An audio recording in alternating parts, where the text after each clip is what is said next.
Assalamualaikum warahmatullahi wabarakatuh. Yang terhormat Ibu Siti Azizah selaku dosen mata kuliah Sosiologi Peternakan kelas H. Perkenalkan, saya Meisya Aulia Divani dengan NIM 24505010711138 dan nomor absen 34. Di sini saya akan menjelaskan mengenai kasus yang saya ambil, tugas pekanan 1 hingga pekanan 5. Yang pertama, saya akan menjelaskan tentang kasus yang saya ambil. Kasus yang saya ambil adalah suplai ayam melimpah. Ini langkah Kementan atasi disparitas harga.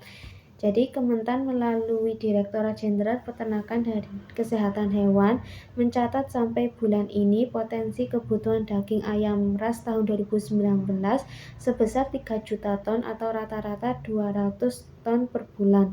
Sementara potensi produksi daging ayam ras tahun 2019 sebesar 3 juta ton atau rata-rata 300.000 ton per bulan. Dari data tersebut terdapat potensi surplus sebanyak 5.000 ton atau 17,77% selama periode 2019.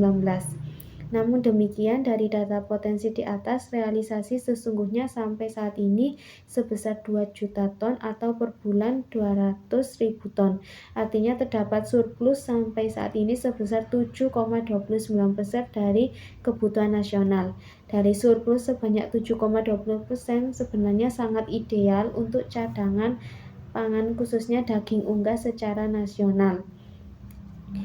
Solusinya, berdasarkan surat edaran Ditjen PKH tanggal 2 September 2019 tentang pengurangan day old chick final stock tahun 2019, langkah cutting HE umur 19 hari dan tunda setting dilakukan untuk mempercepat berkurangnya produksi dog VS dengan harapan peternak mandiri menikmati harga HPP yang stabil sesuai Permendak nomor 96 tahun 2018. Agar pelaku usaha integrator memaksimalkan kapasitas pemotongan ayam di RPHU dan selanjutnya disimpan di cold storage minimal 30% dari produksi. Pelaku usaha atau integrator membuat perencanaan produksi DOC VS secara baik dan benar dengan mempertimbangkan kebutuhan pasar.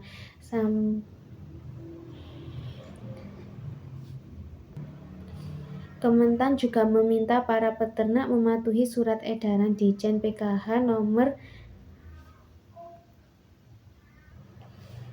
Kementan juga meminta para peternak mematuhi surat edaran Ditjen PKH tanggal 2 September 2019 tentang pengurangan day old chick final stock tahun 2019 dilaksanakan dengan tertib dan penuh tanggung jawab agar seluruh integrator berempati kepada peternak mandiri untuk mendorong stabilitas harga Permendak nomor 96 tahun 2018 agar seluruh pelaku usaha dan integrator dapat mengirimkan data yang benar dan transparan ke sistem pelaporan online karena Ditjen PKH hanya menggunakan data yang dilaporkan via online dalam menganalisis produksi dan supply demand yang dilakukan oleh tim analisa penyediaan dan kebutuhan ayam ras dan telur konsumsi.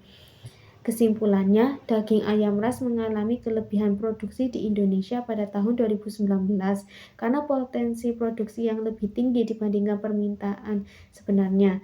Namun masih terdapat perbedaan harga antara harga pasar dan harga peternak untuk unggas hidup.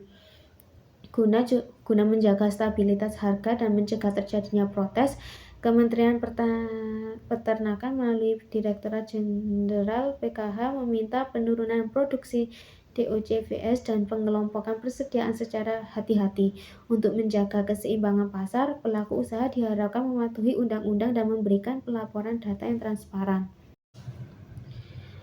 Tugas pekan kedua adalah menganalisis bentuk interaksi sosial dalam kasus suplai ayam melimpah.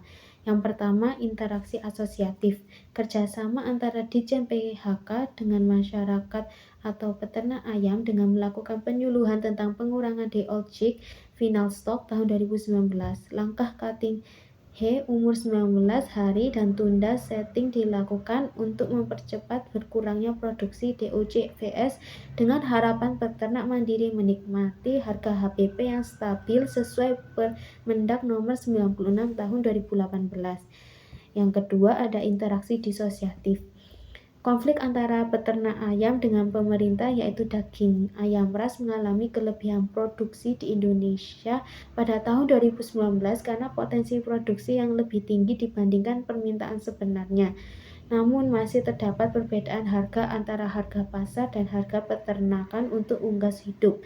Guna menjaga stabilitas harga dan mencegah terjadinya protes, Kementerian Peternakan melalui Direktorat Jenderal PKH meminta penurunan produksi DOC/VS dan pengelolaan persediaan secara hati-hati untuk menjaga keseimbangan pasar.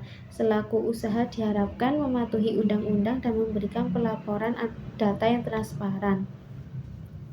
Kesimpulannya, kedua jenis interaksi tersebut menunjukkan upaya untuk mengelola dan menstabilkan pasar peternakan unggas di Indonesia. Interaksi asosiatif berfokus pada kolaborasi untuk mencapai stabilitas harga melalui pengurangan produksi yang terkoordinasi. Sementara interaksi disosiatif mencerminkan tindakan pemerintah dalam mengatasi ketidakseimbangan pasar dan konflik yang timbul dari perbedaan harga dan kelebihan produksi. Keduanya adalah bagian dari upaya untuk mencapai keseimbangan yang adil antara produksi, permintaan, dan harga di pasar peternakan. Tugas pekan ketiga yaitu menganalisis tipe berinteraksi dalam kasus suplai ayam melimpah. Ini langkah Kementan atasi disparitas harga. Yang pertama ada Kemenskaf. Terdiri dari hubungan pribadi dan keintiman dan tanggung jawab sosial. Hubungan pribadi dan keintiman, peternak mandiri berskala kecil sering kali diintegrasikan ke dalam lingkungan tempat mereka saling mendukung. Misalnya mereka mungkin bertukar informasi, saling membantu secara teknis, dan pada saat terjadi kesulitan seperti ketika harga komoditas berfluktuasi atau produksi menurun, bersatulah juga untuk menyelesaikan permasalahan ini. Lalu untuk tanggung jawab sosial, ketika kebijakan seperti pengurangan DOC/VS diterapkan di samping peternak mandiri, maka dampaknya akan lebih dirasakan secara langsung di lingkungan setempat. Keharusan menjaga stabilitas harga dan bersimpati kepada sesama. Peternak tercermin dalam budaya masyarakat yang mengedepankan hubungan kemasyarakatan. Yang kedua ada Gesellschaft, di mana terdapat regulasi dan kebijakan serta analisis dan transparansi data. Untuk regulasi dan kebijakan, contoh interaksi Gesellschaft adalah kebijakan pengurangan kapasitas pemotongan dan DOC/VS yang diumumkan oleh Direktorat Jenderal PKH. Tujuan dari strategi ini adalah untuk mengendalikan produksi dan distribusi secara lebih komprehensif dengan tetap memperhatikan stabilitas pasar dan kebutuhan nasional. Panduan ini menunjukkan cara menangani masalah pasokan dan harga secara formal dan terorganisir. Untuk analisis dan transparansi data, permintaan dari pelaku korporasi akan data yang akurat dan transparan mengarah ke bursa resmi dan administratif. Ini adalah komponen sistem yang lebih besar di mana pengambilan keputusan berdasarkan analisis dan perencanaan sangat bergantung pada kepentingan pasar dan ketersediaan data yang dapat diandalkan, serta pertukaran resmi dan administratif menjadi acuan dalam permintaan data yang akurat dan transparansi dari pelaku korporasi. Ini ada bagian dari sistem yang lebih besar di mana ketersediaan data yang dapat dipercaya dan kepentingan pasar memainkan peran penting dalam pengambilan keputusan berdasarkan perencanaan dan analisis. Selanjutnya ada kestabilan kelompok sosial antara pihak yang berinteraksi dalam kasus. Dalam kasus ini, peraturan perundang-undangan formal dan hubungan intim dan personal dapat digunakan sebagai dua lensa utama yang dapat digunakan untuk menguji stabilitas kelompok sosial di antara pihak-pihak yang berinteraksi. Pemahaman bagaimana hubungan dan peraturan mempengaruhi dinamika pasar dan kesejahteraan ternak bergantung pada stabilitas interaksi ini. Karena peternak mandiri biasanya aktif dalam komunitasnya, mereka seringkali menciptakan jaringan dukungan satu sama lain. Hubungan yang intim dan pribadi ini memungkinkan peternak untuk bertukar informasi sumber daya dan taktik untuk memecahkan hambatan bersama pada saat terjadi ketidakstabilan pasar atau bencana produksi, dan juga produsen ternak independen sangat terkena dampak kebijakan seperti pengurangan DOCVS karena mereka sering bekerja di konteks sosial yang lebih kecil dan lebih akrab. Tanggung jawab sosial menjadi penting dalam situasi ini. Para peternak dapat yakin bahwa mereka mempunyai kewajiban untuk menjaga harga tetap stabil dan membantu peternak lain dalam menciptakan kondisi yang lebih berkelanjutan dan adil di komunitas lokal mereka. Selanjutnya, manfaat mengetahui tipe kelompok sosial dan kestabilan kelompok dalam menemukan solusi masalah dari kasus. Manfaatnya dapat mengetahui tipe kolaborasi sosial dan kestabilan kelompok dalam kasus ini, seperti yang melibatkan peternak mandiri dan kebijakan Ditjen PKH, memiliki beberapa manfaat yang signifikan untuk memahami dan mengelola dinamika pasar serta kesejahteraan peternak. Berikut adalah manfaat utama dari pemahaman ini. Yang pertama, ada perencanaan dan implementasi kebijakan yang lebih efektif.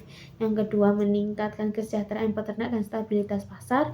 Yang ketiga, peningkatan transparansi dan akuntabilitas. Yang keempat, mengelola krisis dengan lebih baik. Yang kelima, meningkatkan koordinasi dan kerjasama. Tugas pekan keempat, yang pertama, mengidentifikasi unsur-unsur kultural universal dalam dunia peternakan. Yang pertama, ada permintaan dan penawaran. Kedua, intervensi pemerintah. Ketiga, kesejahteraan ekonomi. Keempat, kepatuhan terhadap regulasi. Kelima, pelaporan transparan. Lalu yang kedua, menjelaskan bagaimana unsur-unsur kultural universal tersebut dapat berpengaruh pada kasus ini. Yang pertama, untuk permintaan dan penawaran, ini adalah konsep ekonomi yang bersifat universal dan relevan di hampir semua budaya. Kasus ini menunjukkan adanya surplus produksi daging ayam yang melebihi permintaan, yang menyebabkan perbedaan harga antara pasar dan peternakan. Menyeimbangkan antara permintaan dan penawaran adalah kunci dalam menjaga stabilitas ekonomi di banyak negara. Yang kedua, ada intervensi pemerintah. Banyak budaya memiliki sistem intervensi pemerintah untuk mengatasi ketidakseimbangan pasar. Kementerian Peternakan dalam kasus ini mengambil langkah-langkah untuk mengelola produksi dan menyarankan solusi untuk memperbaiki disparitas harga. Yang ketiga, kesejahteraan ekonomi. Upaya untuk memastikan harga stabil dan menghindari protes adalah upaya universal untuk menjaga kesejahteraan ekonomi. Dalam kasus ini, ada dorongan untuk menghindari aksi demonstrasi dan memastikan stabilitas harga sebagai bentuk perlindungan terhadap peternak dan konsumen. Yang keempat, kepatuhan terhadap regulasi. Kepatuhan terhadap undang-undang dan regulasi adalah hal yang umum di semua budaya. Kasus ini menekankan pentingnya mematuhi surat edaran dan regulasi yang ada untuk menjaga keseimbangan pasar. Yang kelima, pelaporan transparan.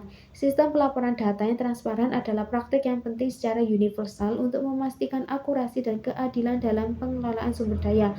Kementerian Peternakan meminta pelaporan data yang benar dan transparan untuk analisis pasar. Yang ketiga, merekomendasikan untuk menyelesaikan atau memperbaiki kasus ini melalui unsur kultural universal. Untuk yang pertama, pengurangan produksi DOCVS. Dengan mengurangi produksi DOCG final stock untuk menyesuaikan pasokan dengan permintaan pasar yang diharapkan dapat mengurangi surplus dan menstabilkan harga. Yang kedua, manajemen stok. Dengan menyimpan sebagian dari produksi di cold storage untuk menghindari kelebihan pasokan di pasar yang dapat menyebabkan penurunan harga. Yang ketiga, perencanaan produksi. Dengan pelaku usaha dan integrator diimbau untuk merencanakan produksi dengan cermat, mempertimbangkan kebutuhan pasar untuk menjaga keseimbangan supply dan demand. Yang keempat, pengelolaan harga. Dengan memastikan harga di tingkat peternakan mendekati harga patokan produksi dan mencegah disparitas harga yang tinggi antara pasar dan peternakan.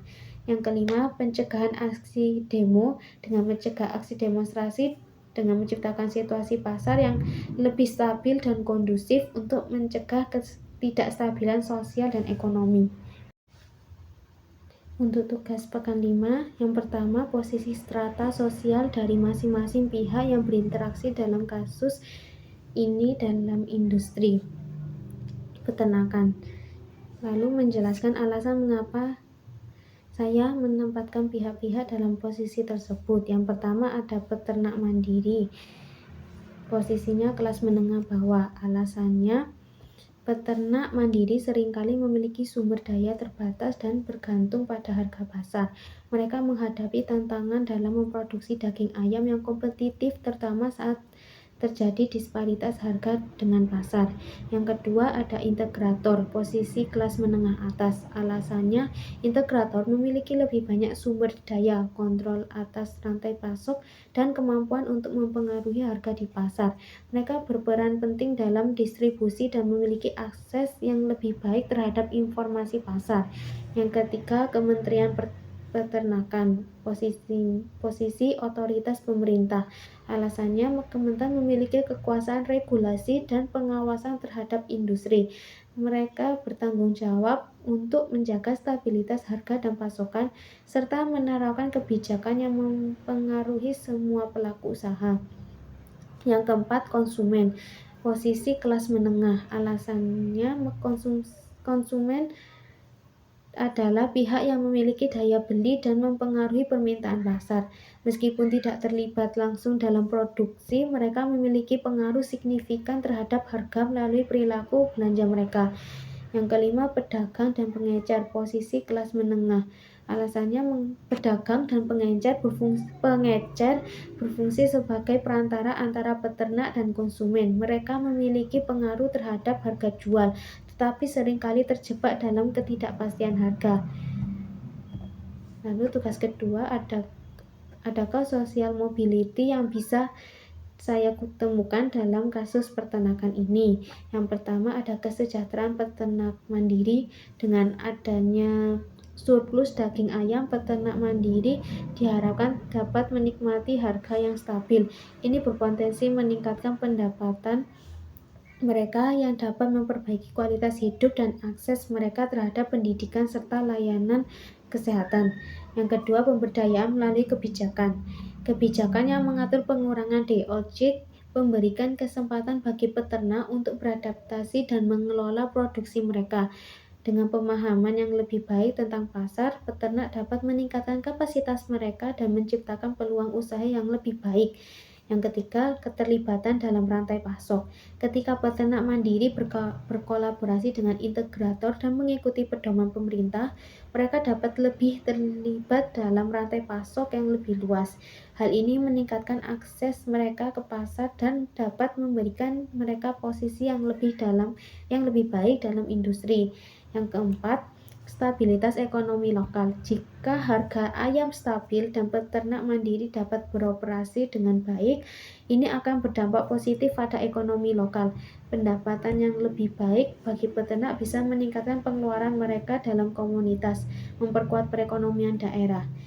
Lalu tugas yang selanjutnya, bagaimana status enroll masing-masing pihak yang berinteraksi dalam kasus ini dalam dunia industri peternakan. Yang pertama ada Kementerian Peternakan dan Ditjen PKH. Status lembaga pemerintah yang berwenang dan pengaturan dan pengawasan industri peternakan. Perannya mengeluarkan kebijakan, memantau produksi dan distribusi daging ayam, serta menyediakan pedoman bagi pelaku usaha. Mereka juga menangani isu disparitas harga dan berupaya menciptakan keseimbangan antara supply dan demand. Yang kedua ada peternak mandiri, status pelaku usaha individu atau kelompok kecil yang mengelola peternakan ayam. Perannya memproduksi ayam dan daging ayam untuk memenuhi kebutuhan pasar. Mereka berinteraksi langsung dengan kebijakan yang ditetapkan oleh Kementan dan berupaya untuk mendapatkan harga yang adil di tingkat farm gate.